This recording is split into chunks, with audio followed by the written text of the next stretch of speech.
Hey y'all, welcome to the Style Chronicles. I'm going to go ahead and answer some questions that I asked on Instagram Monday. Wow, it's already been 3 days. So yes, I asked on Monday if anybody had any questions for me and thought I'd go ahead and answer them. So I'm going to do that. Miss Harper is in my lap. Want to say hi? Uh-oh, I dropped the paper. Okay, want to say hi? Say hi. See, look at Harper in the camera. Look at the camera. Say hi. You see yourself? You're so pretty. Look at my baby. Look at my baby. Say hi. Wave. Wave hi. Wave. No? Okay. She's shy. So, before we get started, I realized that I did not announce the winner of the Derma E skincare giveaway. I emailed them directly. So while it's over and the winner has been determined, I never officially announced it. I just went ahead and emailed them. So her name was B. Bulateo, and I've already contacted her like I know, and she is awaiting a package. So glad to have that done. I hope to do another giveaway in March.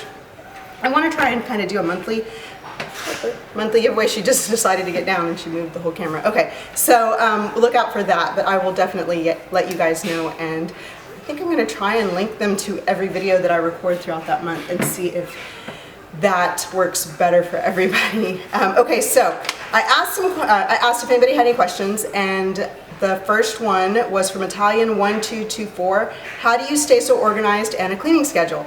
Okay, I have you guys so fooled because you all think that I am so organized and clean and neat, and the reality is I'm not. I try my hardest to be, and I think that comes off as semi-clean, or that I have a decently organized home all the time, but I really don't. It's craziness. It really is. It's a daily thing. I have to clean up every single day. I have to pick up these, things every single day. These kids make messes. So while I do have routines that I follow, I have a morning routine and an evening routine that I follow religiously. Not everything always gets done, and the majority of the things are the same, so those things get done, like morning routines, making beds, cleaning up the bathrooms, starting a load of laundry, washing dishes after breakfast, those kinds of things. And then the same thing with evening, with after dinner cleanup, baths, bedrooms, and stuff like that. So I try before we go to bed to make sure that the front of my house is completely not in disarray, that it's picked up. But aside from that, I can do a separate cleaning schedule video because I do have certain days of the week that I try to get things done on. So I'll share that in an upcoming video because that's a long video in itself. The second question, Cynthia Hernandez _10. In your videos, you seem to have it all put together, which is admiring. Are there days where you just throw in the towel and have a lazy day? It's funny because I just had one of those this past weekend. Let's see, we got up to take Eva to a volleyball game and I started getting a sinus headache, and by the time it was over, it was just throbbing. When we got back home, I laid down because I couldn't even see straight. My eyes were like light hurt my eyes, so I had to close them, and I think I lost half a day. I woke up in time for dinner, literally. So there are days where I'm, like, oh, I can't do this, I give up, and I'll just lay in my bed. They are very, very rare. Usually it's just sinus related things that get me down like that. But I can tell you that even before I did that at the volleyball game, I was, all put together. I get up in the morning before everybody else does, and I do me. And then once they wake up, we do them. So I try to take care of myself first so that I'm done and put together for the day, and then I can focus on my kids and my husband and what they need. So that's kind of why I guess I always look put together, is just because I get it done in the morning, make sure it's, everything, just hair and makeup and everything for the day.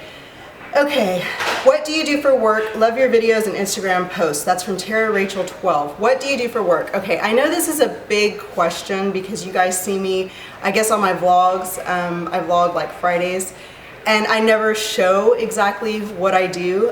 We've tried to keep that part of our lives compartmentalized. My husband and I do have a business, and he is like 100% over there. I do minimal things.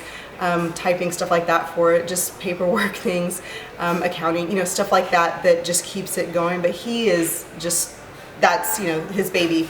And For the most part, it allows me the freedom to be available for my children when I need to be, so I can go to class parties and take them in the morning, drop them off, you know, for school, and then be there to get them in the afternoons. It allows me to get a workout in the afternoons before dinner, you know, to be able to have dinner if we're eating at home. You guys know I'm not a big cook. I do not like cooking. It's the last thing that I want to do every day, but it is a necessity, so I do have to make something for my family to eat every night. So, you know, it just allows me the freedom to do that. Now, part of allowing me the freedom to do that means that he goes above and beyond on a daily basis, and that is so true. He has to hold down the fort there while I hold down the fort here. So that is, for the most part, what I do for work, without giving away too much. Now, my parents, my mother and my stepfather have owned a business my entire life, and I grew up working at that business in the summers during spring break, and then, you know, after college I continued kind of just staying there. So I've done that as well. So it just allows me the freedom to be in kind of three places essentially at the same time, but also be there for my children at the same time. So I am very fortunate that they do come with me to work when they are not in school. Harper is with me on a daily basis. Before each of my children started school, they were with me all day long at the office or whatever errands I was running or anything that I was doing. So I've been very fortunate that I never had to worry about childcare because I have always been the childcare. The opposite side, the opposite end of that is I am never without kids, and I say that not to be like, you know, I always have my children with me, but I really and truly do. They are always with me, and they have been since they were born. I've never had to leave them, and I feel very fortunate in that. Because I know, you know, it is difficult for mothers to have to leave their kids in order to provide for them, and that's something that, you know, it plays on my heart because I feel like I didn't miss anything with my kids. The other thing is me as a person. I'm one of those like all in or not all the way. You know, like I have to give it everything or nothing, and for my children that's what I do. I kind of go overboard. My husband sometimes is like, take a step back and let me handle this.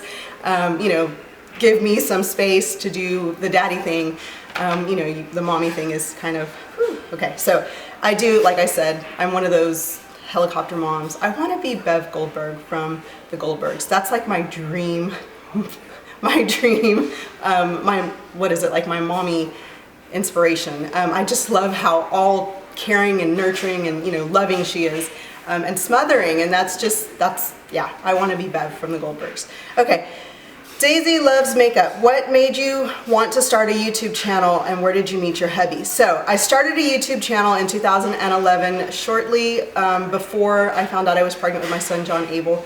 Eva was 3 years old. We had just moved into this house. I don't know, I had begun watching YouTube and enjoyed the videos. There were predominantly more like makeup related videos, things like that. There was really nothing that pertained to clothing. Like there was fashion videos, but very like high end. It was like if you didn't have thousands of dollars to spend on, and it's like that now too.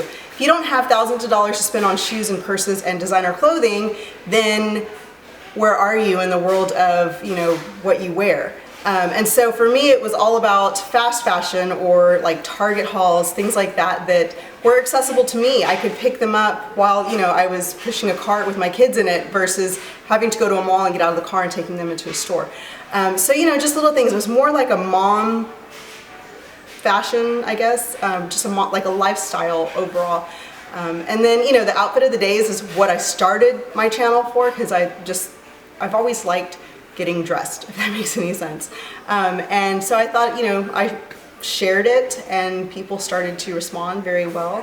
And then little by little, it just kind of grew into what it is now. I've taken breaks here and there with each child. I think I took months off. But it's fun and I enjoy the outfit of the days.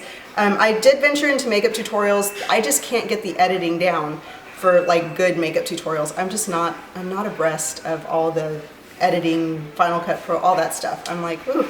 Okay, so I'm very organic. Let's see, where did you meet your hubby? My husband and I grew up down the street from one another. I was raised by my dad. My sister and I were raised by my dad. And where we lived, his family lived literally 3, maybe 4 houses down the street from us. So if you stand in my dad's driveway and you look to the right, you can see his family's house and their driveway. And my husband is older than me. He is several years older than me, as a matter of fact.